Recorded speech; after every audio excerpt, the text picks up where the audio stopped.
بسم اللہ الرحمن الرحیم۔ السلام علیکم۔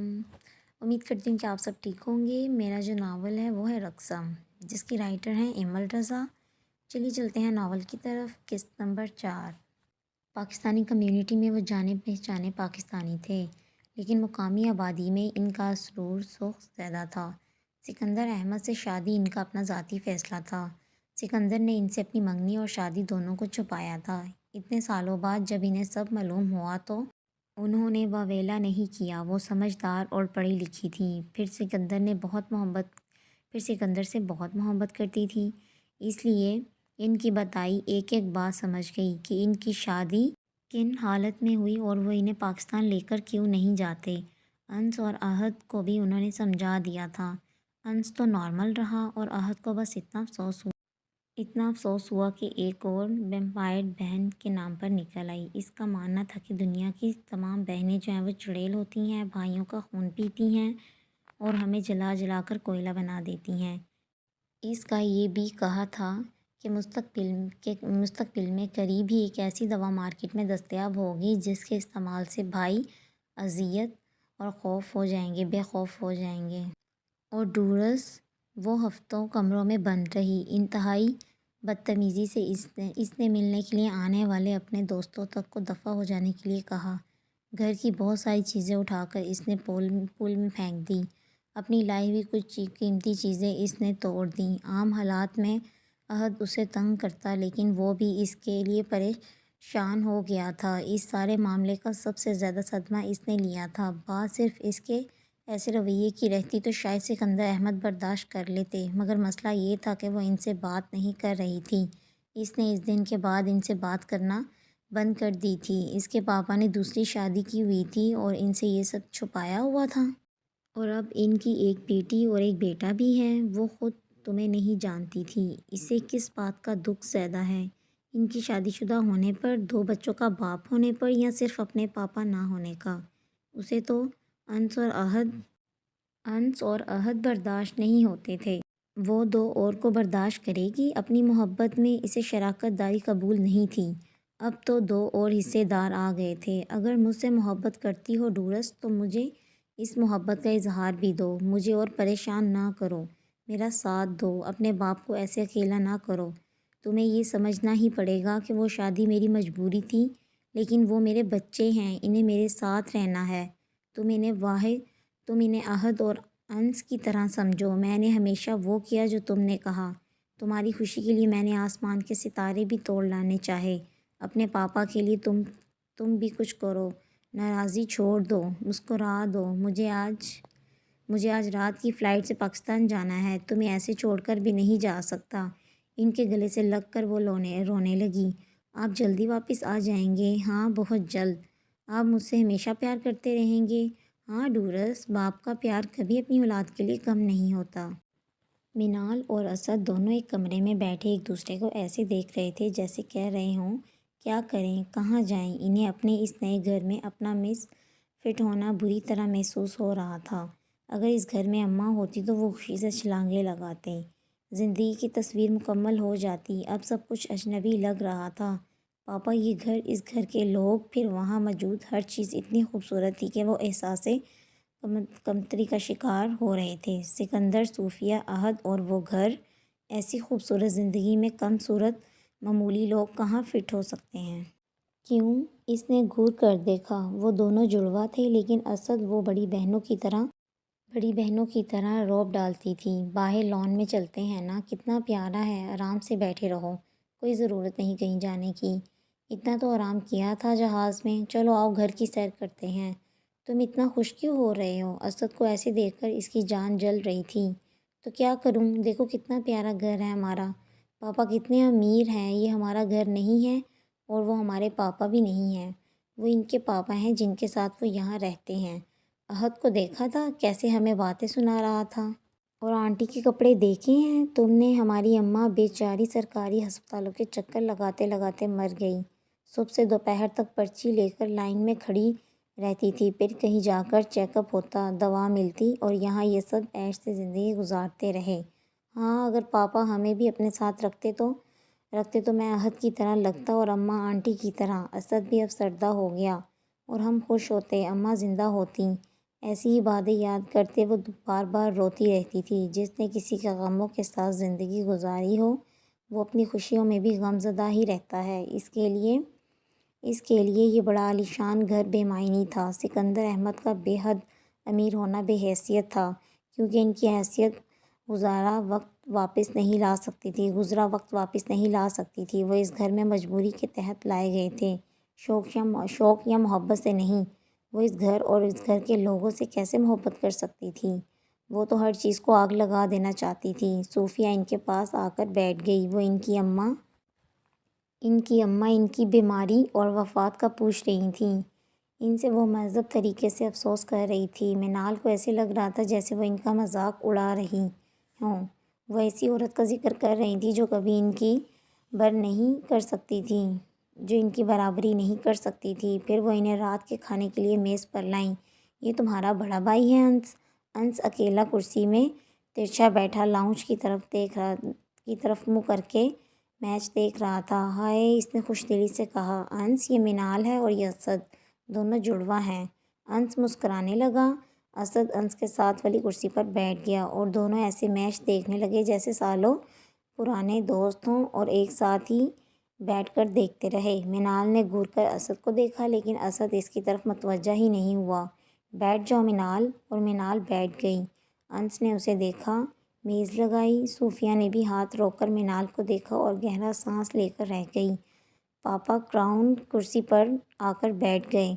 اگر اسے پتہ ہوتا کہ وہ اس کے ساتھ والی کرسی پر بیٹھنے والی ہیں تو وہ وہاں ہرگز نہ بیٹھتی، لیکن اب وہ بیٹھ چکی تھی۔ احد بھی آ کر بیٹھ گیا اور اسے دیکھ کر سیٹی ماری اور ماں باپ کی طرف دیکھ کر آنکھ سے اشارہ کیا۔ اس نے سیٹی بھی سن لی تھی اور اشارہ بھی دیکھ لیا تھا، لیکن اس کی کچھ سمجھ میں نہیں آیا۔ وہ انس کی نظروں کے تعاقب میں ملازمہ اسکرین میں میچ دیکھنے لگی۔ ہائے، اسی سریلی آواز سنائی دی۔ اس آواز سے پہلے انٹرسٹ ڈور ڈار سے کھلا اور بند ہوا تھا، پھر جوتے کی ٹک ٹک سے گھر کا سکوت ٹوٹنے لگا تھا۔ آئی ہوپ سو کہ میں لیٹ نہیں ہوئی۔ لاؤنج کے صوفے پر اس نے ہاتھ میں پکڑے ڈیر شارپر پھینکے اور جلدی سے آگے بڑھ گئے۔ اس نے پاپا کے گال کے ساتھ اپنا گال مس کیا اور ٹھیک اسی وقت منال نے اسے دیکھا اور اس نے منال کو آؤ ڈورس، منال اور اسد سے ملو، صوفیہ نے اس کے پاس کھڑے ہوتے ہوئے کہا۔ احد نے پھر سے سیٹی بجائی اور ایک ہاتھ سے میز پر انگلیوں سے ردھم بجانے لگا۔ 1 2 3 ہائے منال، اس نے منال کی طرف ہاتھ بڑھایا۔ احد کے ہاتھ کی طرح اگنور کر دیا گیا۔ احد کی انگلیوں کا ردھم بدلا۔ تم میرے پاس آ کر بیٹھو، جلدی کرو، مجھے بہت بھوک لگ رہی ہے، اس نے شانے پر ہاتھ رکھ کر انہوں نے کہا۔ اگر وہ میں سے نظریں ہٹا کر دیکھ لیتی تو اسے معلوم ہوتا کہ کوئی اسے مسلسل گھور رہا ہے۔ ڈورس، پاپا منال سے کہیں یہ میری چیئر ہے، یہاں سے اٹھ جائیں۔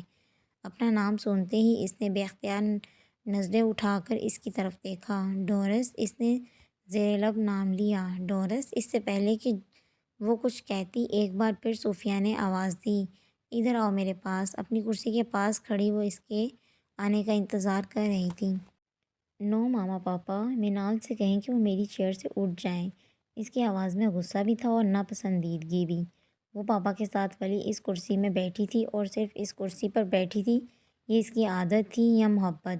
جو بھی تھا ہمیشہ سے ایسا ہی تھا۔ وہ گھر میں نہیں ہوتی تو تب بھی اس کرسی پر کوئی نہیں بیٹھتا تھا۔ احد اسے تنگ کرنے کے لیے بیٹھ بھی جاتا تو وہ کرسی الٹ دیا کرتی تھی۔ اسے کتنی چوٹ آئی اور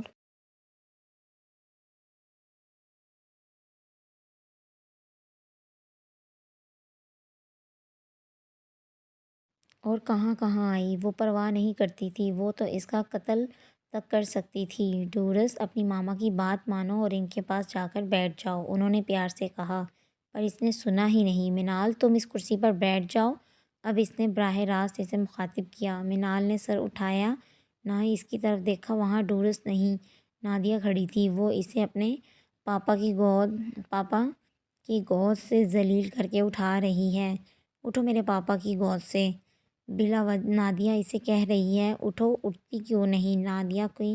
نادیہ کی نوکیلی چپتی ہوئی آوازیں کانوں میں گونجنے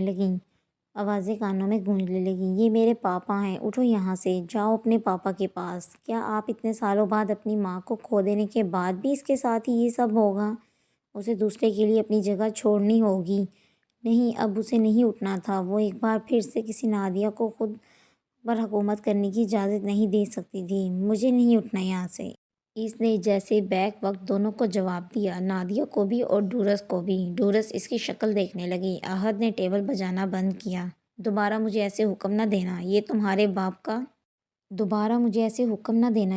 باپ کا گھر ہے تو میرے بھی باپ کا گھر ہے۔ سکندر احمد کے محل نما گھر میں منال بنت ثریا کوثر کے الفاظ ماضی کی ساری تلخیاں لیے للکار کی طرح گونجنے لگے۔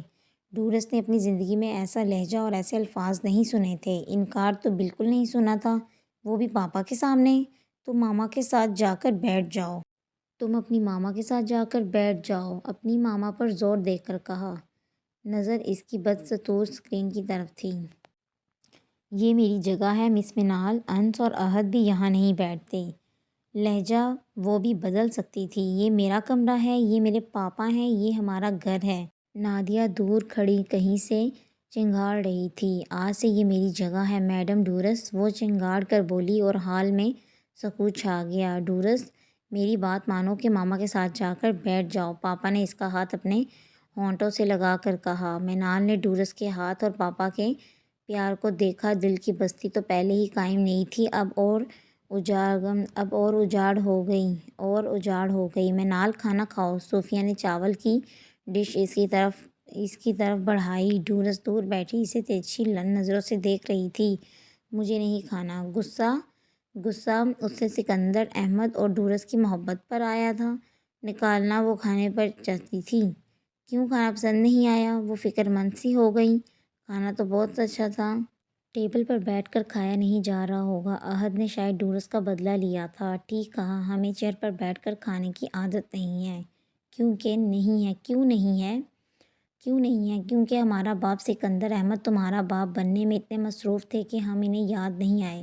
وہ تم سب کو کھلاتے رہے اور ہم بھوکے بھی رہے اور جاہل بھی۔ سکندر کبھی اپنی اولاد کے سامنے اتنا شرمندہ نہیں ہوئے تھے جتنا اس وقت ہو رہے تھے۔ ملان ان کی دوسری انچاہی بیٹی ضرور تھی، مگر وہ اس کے والد تھے۔ جب وہ پاکستان میں سب کچھ چھوڑ کر واپس یہاں آئے تو وہ 2 ماہ ہی ڈورس ان کی گود میں آ گئی تھی۔ منال اور اسد کے آنے کی خبر انہیں ثریا نے دی تھی، لیکن انہوں نے یقین ہی نہیں کیا تھا۔ کاش وہ ہوتا تو آج کی ان کی بیٹی اس سے اتنی نالہ نہ ہوتی۔ واحد، احد نے تمسخر سے اس کی طرف دیکھا اور وہ بکھلا گئی۔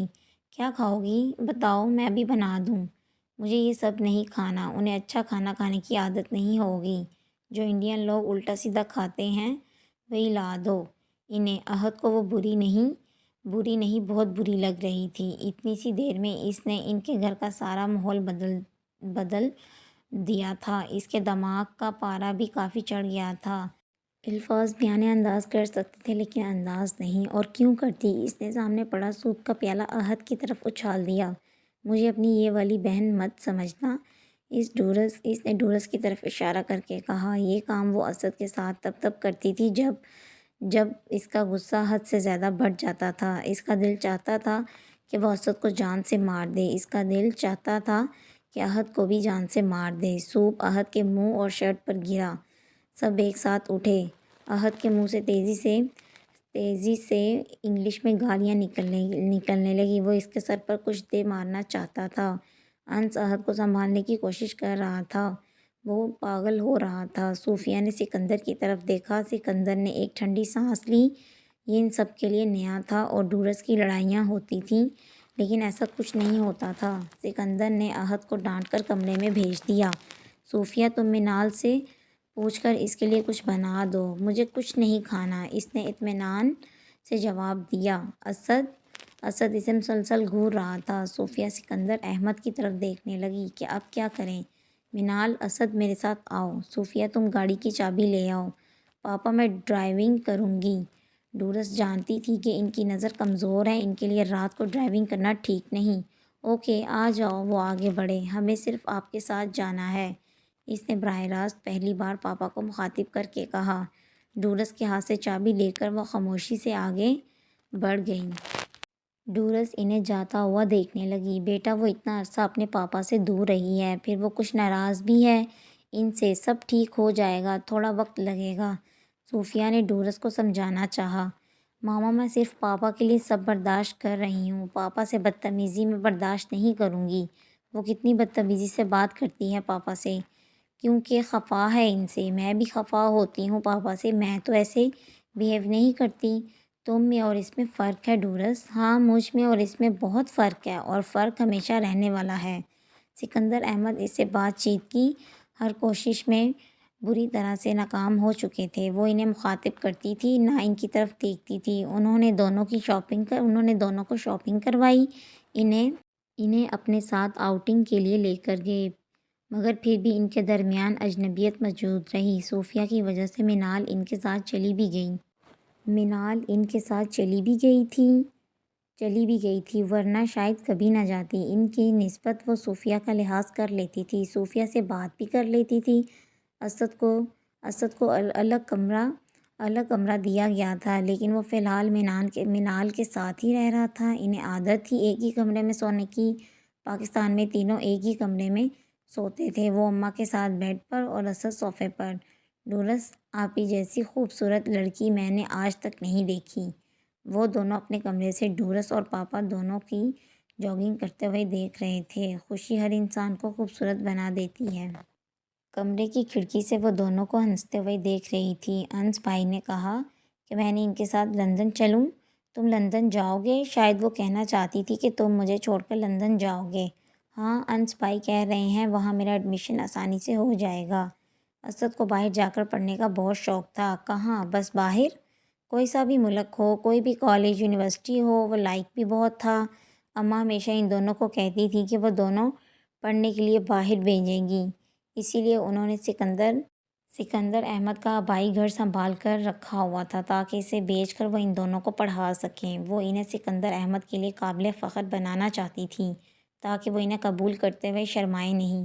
باہر کہیں جا کر پڑھنے کا شوق تو منال کو بھی بہت تھا، لندن یا امریکہ۔ بہت شوق تھا لندن یا امریکہ، اس کے محدود جغرافیائی علم میں ایتھنس کہیں نہیں آتا تھا، لیکن اب اسے یہی رہنا تھا، سکندر احمد کے گھر میں ڈورس کی جگہ پر۔ وہ جیسے جیسے سکندر احمد ڈورس کی محبت کو دیکھ رہی تھی، ویسے ویسے اسے اپنے بچپن کی سب باتیں یاد آنے لگی تھی، سارے مذاق، سارے سوال، سب واقعات، سب کچھ۔ یہاں رہ کر اسے ماضی کا حساب لینا تھا۔ باہر لان میں ابھی بھی پاپا کے ساتھ جاگنگ کر رہی تھی، ان کے شانے سے جھول رہی تھی، ان کے ساتھ ریس لگا رہی تھی۔ 3 دن پہلے ہونے والے واقعے کے بعد ان دونوں کے درمیان کوئی بات نہیں ہوئی تھی۔ احد کو جتنا صوفیہ اور سکندر احمد نے ڈانٹا تھا، وہ اس کی طرف نظر اٹھا کر دیکھنا بھی پسند نہیں کرتا تھا، لیکن پاس سے گزرتے ہوئے فائر کرنا بند بھی نہیں کرتا تھا۔ میں ہمیشہ سے جانتا تھا کہ اس گھر میں برا وقت آنے والا ہے، اتنا برا وقت آنے والا ہے یہ نہیں جانتا تھا۔ کیا تم یہ چاہتے ہو کہ میں تمہیں اس افتادہ گھر سے اٹھا کر باہر پھینک دوں؟ اس کی فائرنگ کے جواب میں وہ بھی خاموش نہیں رہی۔ میرے چاہنے نہ چاہنے سے کچھ ہوتا تو اس وقت پاپا تمہارے ڈیتھ سرٹیفکیٹ پر سائن کر رہے ہوتے۔ وہ اس کی زبان کا مقابلہ نہیں کر پا رہی تھی، لیکن دو بدو ہونے سے ڈرتی نہیں تھی۔ تمہیں پتہ ہے کہ اس گھر کی خوبصورت ترین جگہ کون سی ہے؟ اسد گھر کا چپا چپا گھوم چکا تھا، اس نے بے دلی سے جواب دیا۔ لان کو بھول جاؤ، اس گھر کے سب سے خوبصورت انسان کا کمرہ سب سے خوبصورت ہے۔ ایسی باتیں کرنے میں اسد کو بہت مزہ آتا تھا۔ ڈورس کا، اس کی خوبصورتی، اس کی شناخت تھی، اسے نام پوچھنے میں دیر نہیں لگی۔ ہاں تم سوچ بھی نہیں سکتے ایسا کمرہ ہے ڈورس آپی کا۔ کمرے میں لان کی طرف جو دیوار ہے وہ پوری کی پوری شیشے کی ہے، زمین سے لے کر چھت تک۔ وہاں سے شام کے سورج کا جو منظر نظر آ رہا تھا نا، بس کمال لگ رہا تھا۔ اوپر سے کمرے کی ڈیکوریشن سجی دیکھ کر بھی یقین نہیں آ رہا تھا کہ میں اسی کمرے میں کھڑا ہوں۔ خود بھی کسی ہیروئن سے کم نہیں ہے ڈورس آپی، بکواس بند کرو اپنی۔ اور یہ تم اسے آپی کیوں کہتے ہو؟ مجھے تو نہیں کہتے، تم مجھ سے بڑی تو نہیں ہو؟ ویسے بھی وہ مجھے بہت اچھی لگی ہے، کل اسپورٹس کار میں گھمانے کی آفر کر رہی تھی، تمہارے ڈر سے میں نے انہیں انکار کر دیا۔ اگر میں نے تمہیں اس کے ساتھ دیکھ لیا نا تو اچھا نہیں ہوگا۔ اسد غصہ اسے ڈھورس کے کمرے کا احوال سن کر آ رہا تھا۔ نکال وہ اسد پر رہی تھی۔ پاکستان میں ان کے دو کمرے چھوٹے لیکن روشن تھے اور ان کی ضرورت کے لیے کافی تھے۔ کافی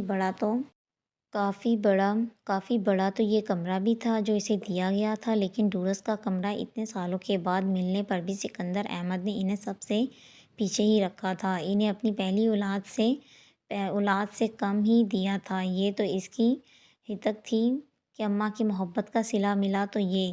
اسد کو وہیں چھوڑ کر وہ نیچے آ گئی۔ صوفیہ کچن میں کام کر رہی تھی۔ ڈھورس کے کمرے کا دروازہ بند تھا لیکن لاک نہیں تھا۔ وہ دروازہ کھول کر اندر چلی گئی۔ اندر داخل ہوتے ہی اسے احساس ہوا کہ جو کچھ اسد نے بتایا وہ بہت کم تھا۔ فرنیچر کی جو قسم وہاں موجود تھی وہ ان کے نام تک سے واقف نہیں تھی۔ کمرہ اتنا بڑا تھا کہ اس کے وسط میں آرام سے سائیکلنگ کی جا سکتی تھی۔ لان کی طرف کا سارا حصہ باریک لکڑی کے فریم کا بنا ہوا تھا۔ یہ فریم چھت تک اور چھت سے اوپر کی طرف ترچھا تھا اور اس بڑے دیویگل فریم میں صاف شفاف شیشہ نصب تھا۔ کمرے سے سارا لان نظر آ رہا تھا۔ سورج کی کرنیں سب سے پہلے یقیناً اس کمرے میں پڑتی ہوں گی۔ صبح و شام، دن دوپہر، رات، دھوپ بارش، گرمی سردی، سارے موسم سب پہرا اس کمرے کی آرائش ہوتے ہوں گے۔ وہ صرف ایک کمرہ نہیں تھا، وہاں تو ایک عالم آباد تھا۔ جن کے لیے وہ اہم تھی وہ چلی گئی۔ اس کی منت سماجت کے باوجود اس کے پاس تھے۔ ان کے لیے کوئی اور اہم تھا۔ رات کو جب پاپا اور ڈھورس چیس کھیل رہے تھے تو وہ ان کے سر پر جا کر کھڑی ہو گئی۔ مجھے میرا کمرہ چاہیے، تنے ہوئے لہجے میں اس نے کہا۔ ڈھورس نے ناپسندیدگی سے اس کی طرف دیکھا۔ انہوں نے صوفیہ سے پوچھا، منہال کو شاید اپنا روم پسند نہیں آیا، تم اس سے پوچھ کر سیٹنگ کروا لو۔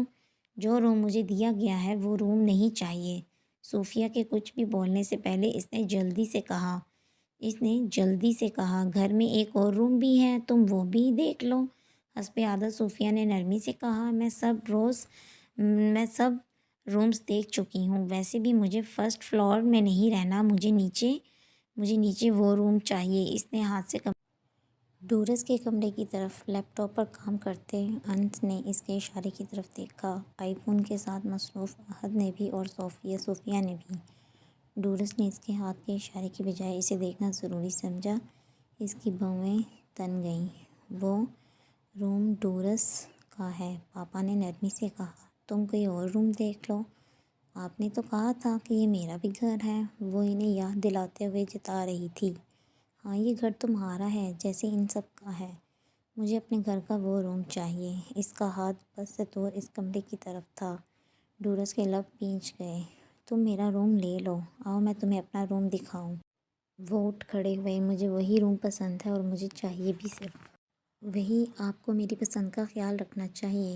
اس آخری بات میں ان کے لیے جو گہرا طنز تھا اسے وہاں بیٹھے ہر شخص نے اچھی طرح محسوس کیا۔ احد اس ساری سچویشن سے لطف اندوز ہو رہا تھا۔ اس نے ڈھورس کی طرف دیکھا اور آنکھیں ماریں۔ آج کا نیا جوک، انہیں ڈھورس کا روم چاہیے، چاند مل جائے گا، وہ روم نہیں۔ احد اپنی زبان کو شٹ اپ نہیں کہہ سکا تھا۔ بیٹھ جاؤ منہال اور آرام سے میری بات سنو۔ ایسے بے جا ضد نہ کرو، جیسے میں نے تم سے کچھ بھی چھین کر کسی اور کو نہیں دے سکتا، ایسے ہی کسی اور سے کچھ بھی لے کر تمہیں کیسے دے دوں۔ پر ہمیں تو آپ نے بھی کچھ دیا ہی نہیں۔ سکندر احمد کا چہرہ شرمندگی سے سرخ ہو گیا۔ بولیں، کیا دیا ہے ہمیں؟ آپ کی بیوی، میری ماں، سالوں پھٹے پرانے کپڑوں سے تن ڈھانپتی رہی کیونکہ نئے کپڑوں کے لیے ان کے پاس پیسے نہیں تھے۔ ہمیں اکثر پیدل چل کر اسکول جانا پڑتا کیونکہ ہمارے پاس کرایہ نہیں ہوتا تھا۔ مہینہ ختم ہونے سے پہلے راشن ختم ہو جاتا تھا تو اماں کو ماموں سے ادھار پیسے لینے پڑتے تھے۔ ادھار نہیں ملتا تھا تو ہم تینوں کو نیچے جا کر 3 وقت کھانا پڑتا تھا۔ بتائیں نا، کیا کیا آپ نے ہمارے لیے؟ سب کچھ تو آپ نے اپنی اس اولاد کو دے دیا۔ آج مجھے سنا رہے ہیں کہ آپ ان سے کچھ چھین نہیں سکتے۔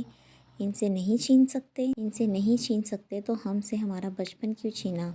ہماری ماں کیوں چھینی؟ مجھے وہ روم چاہیے، آج اور ابھی، ورنہ میں پاکستان واپس چلی جاؤں گی۔ آج اور ابھی؟ کیا وہ تمہیں کبھی بھی نہیں ملے گا؟ ڈھورس کو کمرے کی پرواہ نہیں تھی۔ وہ اس کے باپ کی بے عزتی کر رہی تھی اور وہ اسے جان سے مار دینا چاہتی تھی۔ مجھے یہ نہیں چاہیے، اس نے سکندر احمد کی طرف اشارہ کیا۔ تم شوق سے انہیں ساری زندگی اپنے پاس رکھ سکتی ہو، لیکن کمرہ تو میں لوں گی۔ پاپا کو بہت شوق تھا انہیں یہاں لانے کا۔ احد اٹھ کر کھڑا ہو گیا۔ دفع ہو جاؤ یہاں سے احد، وہ غصے سے چلا دیے۔ منال، تم ڈورس کا روم اس کے ساتھ شیئر کر سکتی ہو۔ پاپا، اب میں آپ کو کوئی بات نہیں مانوں گی۔ یہ مجھ سے میری مرضی کے خلاف میرا سب کچھ نہیں لے سکتی۔ یہ تم نے آج روم مانگ رہی ہے، یہ تم سے آج روم مانگ رہی ہے، پھر اسے تمہارے کپڑے، جوتے، تمہاری گاڑی بھی چاہیے ہوگی۔ احد باز نہیں آیا تھا۔ یہ سب میں مانگوں گی نہیں بلکہ چھین لوں گی۔ منال نے قسم کھا لی تھی کہ وہ ان سب کا سکون برباد کر کے رہے گی۔ تم مجھ سے چھینو گی؟ اس نے تمسخر بھرا قہقہہ لگایا۔ اس فقرے میں کھلی دھمکی تھی۔ ہاں، اس نے بہت آرام سے کہا۔ ہو نہ ہو، کیا تم صبح اٹھ کر مرر نہیں دیکھتی؟ کل ضرور دیکھنا۔ میرے روم کو بھول جاؤ، دوبارہ میری چیزیں کاؤنٹ نہ کرنا۔ مجھے ان سب کی عادت نہیں ہے۔ وہ بدتمیزی کیے جا رہی تھی تو ڈورس نے بھی ابتدا کر دی۔ صوفیہ نے 2-3 بار دونوں کو باری باری روکنے کی کوشش کی، مگر کوئی بھی ان کی بات نہیں مان رہا تھا۔ احد آڑ ترچھا کھڑا کلائمیکس کے انتظار میں تھا۔ انس اپنا لیپ ٹاپ اٹھا کر جا چکا تھا۔ سکندر احمد اپنی جگہ بے بس کھڑے تھے۔ یہاں رہنا ہے تو رہو، ورنہ مجھ سے کہو کہ تمہاری سیٹ بک کروا دوں۔ بالوں کو جھٹک کر حسن کی دیوی نے ہاتھ سینے پر باندھ کر کہا۔ منال، تم اپنے کمرے میں جاؤ، میں اور صوفیہ تمہارے پاس آتے ہیں۔ ڈورس کے بجائے انہوں نے اس سے کہا کہ ان کے چہرے پر چھائی پریشانی سے صاف ظاہر ہوتا تھا کہ وہ اس معاملے میں ڈورس کو مجبور کرنا نہیں چاہتے تھے کہ تم اپنا کمرہ دے دو، تو وہ ڈورس کو اب بھی اولویت دے رہے تھے۔ انہیں وہی عزیز تھی اب بھی۔ اسے کمرے میں نہیں، پاکستان واپس بھیجیں پاپا، ڈورس نے تمسخر سے ہنس کر کہا۔ اس نے ڈورس کی آنکھوں کے غرور کو دیکھا، اعتماد سے تنی ہوئی اس کی گردن کو، باپ کے زیر سایہ پلنے والے اس کے حسن کو۔ اس نے قدم وہاں سے آگے بڑھائے، لیکن اوپر والے کمرے کی طرف نہیں، لاؤنج سے دائیں طرف۔ صوفیہ، اسد اور احد نے اسے ڈورس کے کمرے کی طرف جاتے دیکھا۔ وہ اس کے روم کی طرف کیوں جا رہی ہے؟ ابھی وہ یہ سوچ ہی رہے تھے کہ شیشوں کے ٹوٹنے کی زوردار آواز نے انہیں کمرے کی سمت تیزی سے بھاگنے پر مجبور کر دیا۔ احد سب سے پہلے کمرے کی طرف بھاگا، ڈورس سب سے آخر میں وہاں پہنچی۔ آوازیں مسلسل آ رہی تھیں، چیزیں مسلسل ٹوٹ رہی تھیں۔ خوفناک کہا جائے یا حیران کن، کمرے کے منظر نے سب کی آنکھیں اور منہ کھول دیے۔ اس کے ہاتھ میں اسٹینڈنگ لیمپ کی موٹی وزنی سلاخ تھی۔ لیمپ کہیں دور گرا ہوا تھا۔ لان کی طرف بنے بہت سے شیشے ٹوٹ چکے تھے۔ کمرے کی وسط میں کبھی خوبصورت رہا فانوس پیدا ہو چکا تھا اور ٹوٹا پھوٹا جھول رہا تھا۔ کرسٹل کی سب چھوٹی بڑی نفیس اشیاء ٹوٹ چکی تھیں یا بکھری ہوئی تھیں۔ وال کلاک اور بیڈ کے عین سامنے لگی اس کی اور پاپا کی تصویر زمین بوس ہو چکی تھی۔ یہ ڈورس کا کمرہ تھا جو 5 منٹ تک بے راستہ تھا۔ یہ منال تھی۔ ایک ہی وقت میں اس نے بہت سو سے بدلہ لے لیا تھا، احمد، احد، نادیہ، ڈورس اور سکندر احمد سے۔ تم پاگل ہو گئی ہو؟ اسد نے لپک کر اسے بری طرح سے جھنجھوڑا، جو ابھی بھی بری طرح سے چیزیں توڑنے میں مصروف تھی۔ ہاں، میں پاگل ہو گئی ہوں، اس نے پاگلوں کی طرح کہا۔ صوفیہ نے سکندر اور احد کو اشارہ کیا کہ وہ یہاں سے چلے جائیں اور وہ تینوں چلے گئے۔ البتہ ڈورس دروازے پر چپ چاپ کھڑی تھی۔ کمرے میں اس نے بس ایک نظر ڈالی تھی، اب وہ اسے دیکھ رہی تھی۔ اسد کے بازو کو اس نے بری طرح سے جھٹکا اور چلتی ہوئی اس کے پاس آئی۔ جو میرے پاس نہیں ہوگا وہ تمہارے پاس بھی نہیں رہے گا۔ تم نے ٹھیک نہیں کیا اپنے ساتھ، تمہیں پچھتانا پڑے گا، وہ بھی بہت زیادہ، ڈورس نے بہت اطمینان سے کہا۔ سارے گھر کی طرح ان دونوں کے درمیان بھی وہی خاموشی تھی جس نے گھر کا ماحول دھرم برہم کر دیا تھا۔ اسے کمرے تک گھسیٹ کر لا کے اسد لڑتا رہا، لیکن پھر اس کی ہمت جواب دے گئی اور وہ چپ ہو گیا۔ اس کی بہن اتنی پاگل ہو جائے گی، اسے اندازہ نہیں تھا۔ وہ ڈورس سے اس کی طرف سے معذرت کر کے آیا تھا اور اب شرمندگی کی وجہ سے کمرے سے باہر نہیں نکل رہا تھا۔ تم نے ایسا کیوں کیا؟ اسد کو کمرے سے بھیج کر انہوں نے اس سے پوچھا۔ مجھے ایسا ہی کرنا چاہیے تھا، اپنی چہیتی بیٹی کو دلاسا دینے کے بعد اس کے پاس آئے ہیں۔ منال نے جل کر سوچا، تم مجھے پسند نہیں کرتی، مجھے اندازہ تھا، لیکن اتنا ناپسند کرتی ہو جان کر دکھ ہوا۔ میرا قصور ہے، لیکن مجھے وقت دو کہ میں تلافی کر سکوں۔